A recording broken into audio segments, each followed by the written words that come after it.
কোটাভিত্তিক আন্দোলনরত ছাত্ররা আজকে রাষ্ট্রপতি বরাবর স্মারকলিপি প্রদান করেছে। তাদের দাবি যে রাষ্ট্রপতি দ্রুত উদ্যোগ নিয়ে বিশেষ সংসদ অধিবেশন আহ্বান করে এই সংসদের মাধ্যমে কোটার বিরোধী যে দাবি আন্দোলন, তাদের এক দফা দাবি, এই দাবির সপক্ষে আইন পাশ করুক। আমরা কথা বলতে চাই কোটাভিত্তিক আন্দোলনের নেতা বাপ্পির সঙ্গে, যে তারা আসলে যদি এই দাবি মানা না হয় তাহলে তারা আগামীতে কি করবে। আচ্ছা দেখুন, হাইকোর্টের যে রায় 2018 সালের প্রজ্ঞাপন স্থগিত করে হাইকোর্টের যে রায়, আমরা সেটার আংশিক কপি আমরা ইতিমধ্যে হাতে পেয়েছি। সেখানে স্পষ্টভাবে বলা আছে সরকার চাইলে কোটা ব্যবস্থার সংশোধন আনতে পারে। আমাদেরও দাবি একই।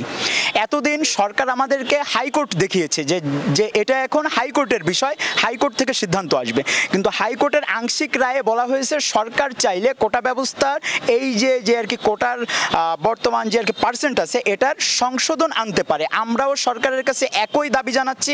আমরা একটা বিষয় আমরা পরিষ্কারভাবে লক্ষ্য করছি যে অনেকেই যেটা আর কি বলতে যাচ্ছেন যে আমরা নাকি কোটা ব্যবস্থার বিলুপ্তি চাই। না, এটা রং। আমরা কোটা ব্যবস্থার বিলুপ্তি চাই না। আমরা চাই অনগ্রসর জনগোষ্ঠীর জন্য কোটা থাকুক, সেটা সংবিধান অনুযায়ী, শুধুমাত্র অনগ্রসর জনগোষ্ঠীর জন্য।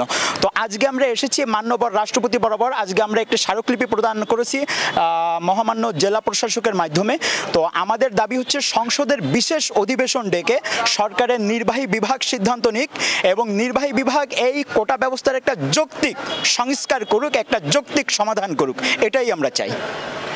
যেমনটি শুনছিলেন, আজকে সকালে হাদিস পার্কে জমায়েত হয়ে ন্যাশনাল ইউনিভার্সিটির অধীনে যে কলেজগুলো আছে, বেল কলেজ সহ অন্যান্য কলেজগুলোর ছাত্র যে প্রতিনিধি আছে, তারা একটি ছোট্ট দল মিছিল সহকারে জেলা প্রশাসকের কাছে স্মারকলিপি দিয়েছে এবং তারা আশা করছে খুব দ্রুতই এইটির সমাধানে রাষ্ট্রপতি একটি ভূমিকা নেবেন।